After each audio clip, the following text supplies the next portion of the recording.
Konsep keselamatan kesehatan kerja atau bisa disingkat dengan K3. Dalam rangka mempersiapkan kerja secara fisik dan mental, perlu dipahami juga konsep keselamatan kesehatan kerja atau sering kita kenal dengan K3.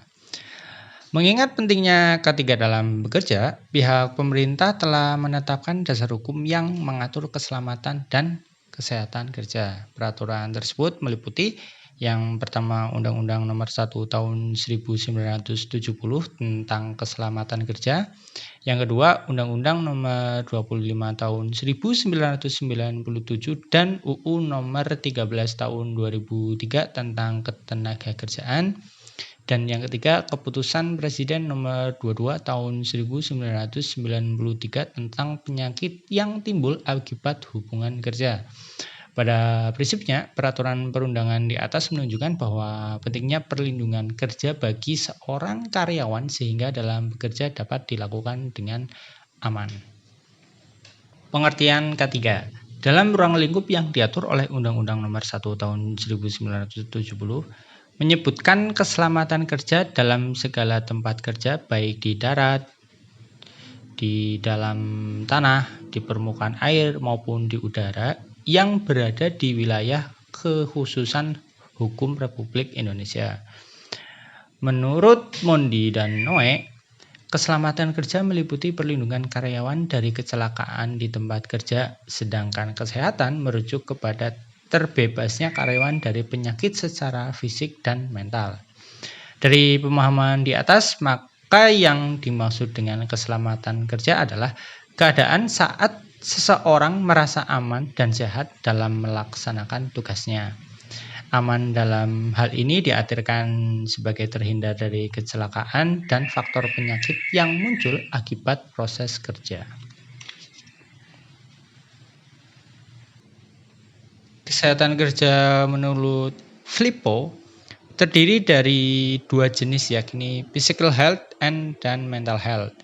Physical health dapat berupa pemeriksaan sebelum bekerja, saat bekerja, dan pasca bekerja. Sebelum bekerja dilakukan pemeriksaan jasmani sebelum penempatan atau bekerja.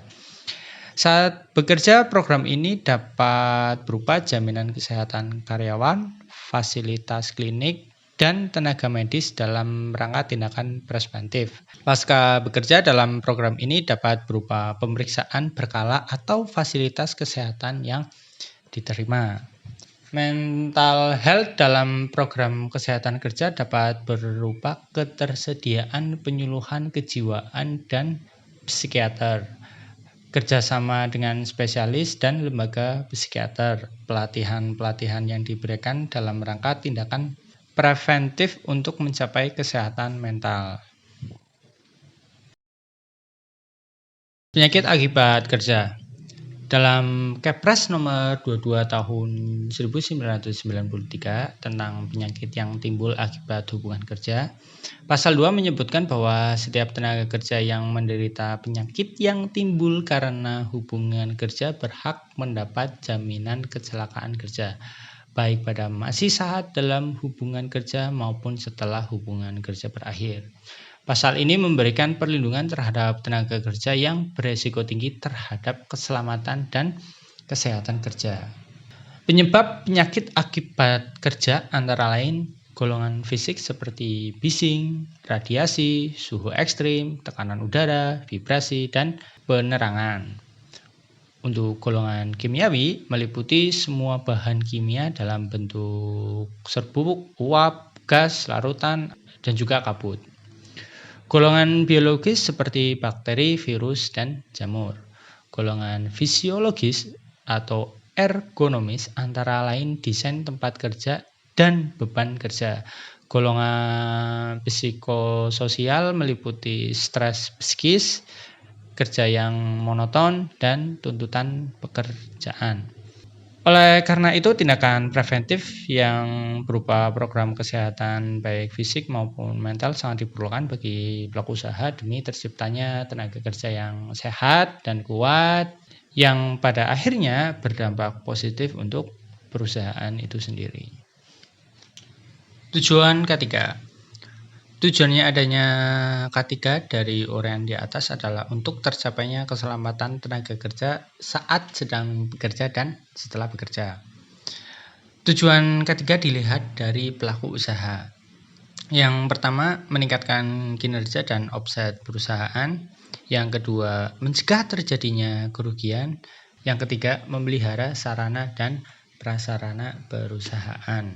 Tujuan ketiga dilihat dari karyawan. Yang pertama, meningkatkan kesejahteraan jasmani dan rohani karyawan. Yang kedua, meningkatkan penghasilan karyawan. Dan yang ketiga, menjamin keberlangsungan pekerjaan. Tujuan ketiga dilihat dari lingkungan. Dilihat dari lingkungan pekerjaan, setiap organisasi yang konsisten dengan program K3 akan terwujud lingkungan yang sehat dan aman. Tujuan K3 dilihat dari bidang pekerjaan. Dampak K3 terhadap pekerjaan akan menekan angka kecelakaan kerja. Di samping timbulnya jenis penyakit yang diakibatkan karena lingkungan kerja yang dapat diantisipasi sebelumnya, volume pekerjaan yang tinggi juga dapat dilakukan dengan mempertimbangkan jam kerja dan layanan psikologis seperti kegiatan refreshing di luar lapangan atau kegiatan lainnya. K3 perkantoran. Persyaratan keselamatan kerja perkantoran ada beberapa poin. Di antaranya, yang pertama, lantai bebas dari bahan licin, cekungan, miring, dan berlubang yang menyebabkan kecelakaan dan cedera pada karyawan. Yang kedua, penyusunan dan penempatan lemari kabinet tidak mengganggu aktivitas lalu lalang pergerakan karyawan. Yang ketiga, penyusunan dan pengisian filling kabinet yang berat berada di bagian bawah. Yang keempat, pengelolaan benda tajam sedapat mungkin bebas dari benda tajam, serta siku-siku lemari meja maupun benda lainnya yang menyebabkan karyawan cedera. Dalam pengelolaan listrik dan sumber api, terbebas dari penyebab electrical shock. Prosedur kerja aman di kantor. Yang pertama, dilarang berlari di kantor.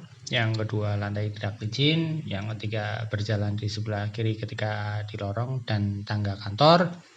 Yang keempat, tangga harus memudahkan untuk lalu lalang aktivitas kantor. Dan yang kelima, bahaya jatuh dan tersandung itu bisa diminimalkan. Manfaat menerapkan 5R. Yang pertama, membuat area kerja jadi lebih bersih, rapi, aman, dan menyenangkan.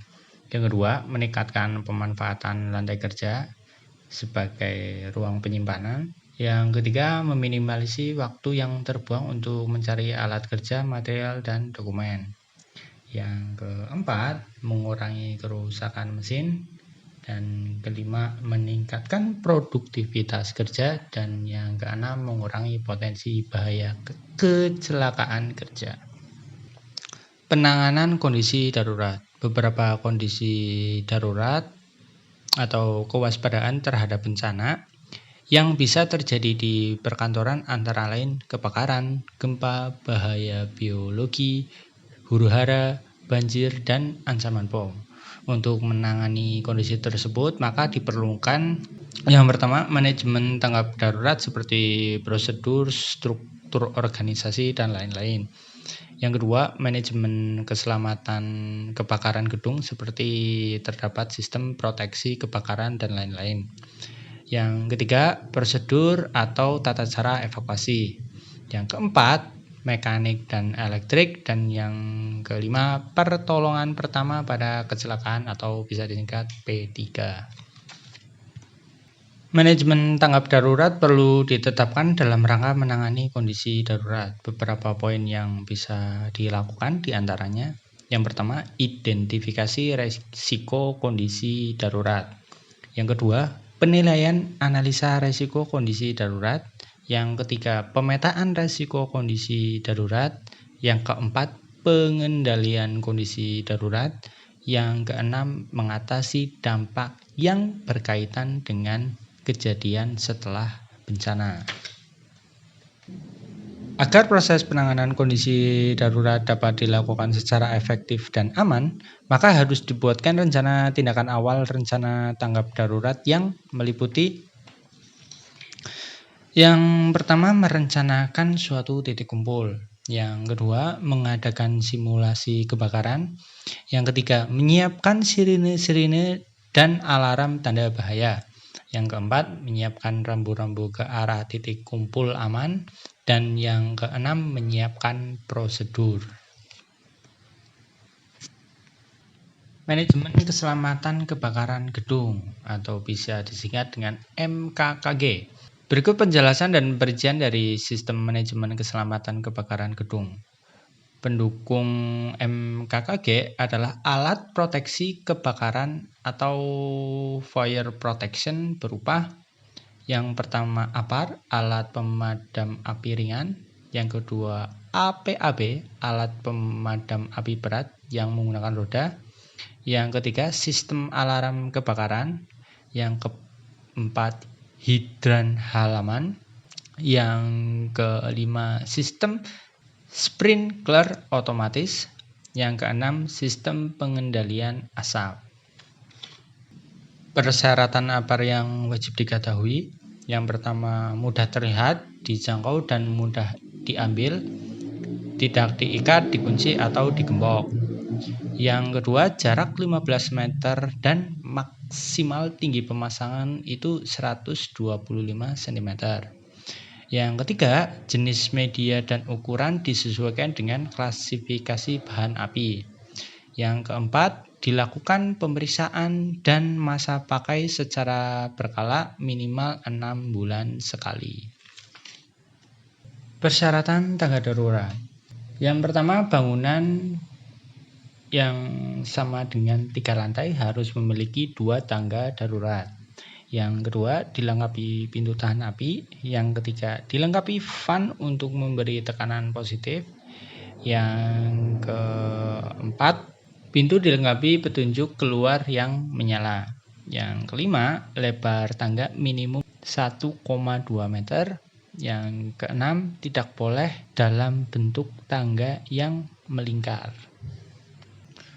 Persyaratan pintu darurat. Bangunan sama dengan 3 lantai harus memiliki minimal 2 pintu darurat.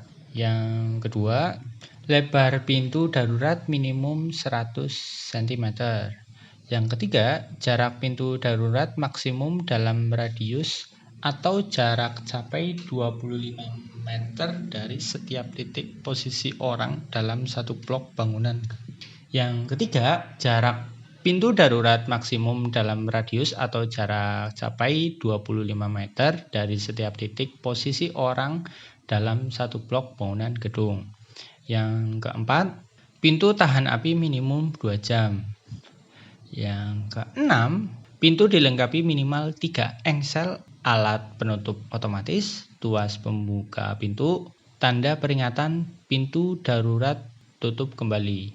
Yang keenam, pintu dilengkapi minimal 3 engsel, meliputi alat penutup otomatis, tuas pembuka pintu, tanda peringatan yang bertulisan pintu darurat tutup kembali, dan kaca tahan api maksimal 1 meter persegi diletakkan di atas dari daun pintu. Yang keenam, pintu dicat warna merah. Sistem peringatan bahaya atau sistem alarm. Yang pertama, detektor panas. Yang kedua, detektor asap. Yang ketiga, detektor nyala api. Yang keempat, detektor gas. Dan yang kelima, detektor getaran gempa. Sistem proteksi kebakaran. Yang pertama, instalasi pompa pemadam kebakaran. Yang kedua, instalasi pemimpaan sprinkler, box hidran, dan lain-lain. Yang ketiga, APAR. Tata cara penanggulangan kebakaran. Penyelamatan orang yang perlu dibantu seperti orang tua, orang sakit, difabel atau orang berkebutuhan khusus, dan anak-anak. Mengendalikan keamanan setiap penanganan dan penyimpanan bahan yang mudah terbakar. Mengatur mensistemisasi ruangan untuk mengendalikan penyebaran atau penjalaran api panas, asap, dan gas. Mengatur layout proses, letak jarak antar bangunan, pembagian zona menurut jenis dan tingkat bahaya. Menerapkan sistem deteksi dini dan alarm. Menyediakan sarana pemadam kebakaran yang handal, menyediakan sarana evakuasi yang aman, membentuk regu atau petugas penanggulangan kebakaran, melaksanakan latihan penanggulangan kebakaran, mengadakan inspeksi, pengujian, perawatan terhadap sistem proteksi kebakaran secara teratur. Persyaratan evakuasi. Rute evakuasi harus bebas dari barang yang mengganggu proses evakuasi. Koridor terowongan tangga merupakan daerah aman bahaya. Koridor dan jalan keluar tidak licin dan bebas hambatan. Rute evakuasi diberi penerangan, petunjuk jelas ke arah pintu keluar. Tata cara evakuasi. Yang pertama, pelaksanaannya sesuai SPO atau System Protect Office. Yang kedua, mengikuti instruksi komando. Yang ketiga, tidak membawa barang-barang. Yang keempat, keluar melalui pintu darurat dan menuju titik kumpul. Dan yang kelima, lakukan simulasi evakuasi kedaruratan secara periodik. Mekanik dan elektrik. Pemasangan instalasi listrik harus aman dan atas dasar hasil perhitungan yang sesuai dengan Peraturan Umum Instalasi Listrik dan Peraturan Menteri Ketenagakerjaan Nomor 12 Tahun 2015 tentang keselamatan dan kesehatan kerja listrik di tempat kerja. Setiap bangunan gedung harus memiliki pembangkit listrik darurat sebagai cadangan yang dapat memenuhi kesinambungan pelayanan berupa genset darurat dengan minimum 40% daya terpasang. Penggunaan pembangkit listrik darurat harus memenuhi syarat keamanan terhadap gangguan dan tidak boleh menimbulkan dampak negatif terhadap lingkungan. Knalpot diberi silencer dan dinding rumah genset diberi peredam suara atau peredam bunyi. Pertolongan pertama pada kecelakaan atau P3K. Semua kantor harus memiliki karyawan yang terlatih P3K dan mempunyai sertifikat P3K yang bertaraf nasional. Fasilitas P3K harus ditempatkan pada tempat yang mudah dijangkau. Tempat kerja yang besar harus mempunyai pusat P3K dengan persyaratan memiliki peralatan yang memadai, mudah diidentifikasi, kebersihan selalu terjaga dan tercatat dengan baik. Penerangan dan ventilasi yang mencukupi, penyediaan medis yang cukup untuk pengobatan, obat-obatan harus disediakan, mempunyai air mengalir yang bersih, dan juga mempunyai kelengkapan seperti tadu atau usungan dan telepon. Ada SOP rujukan kasus penyakit ataupun kecelakaan.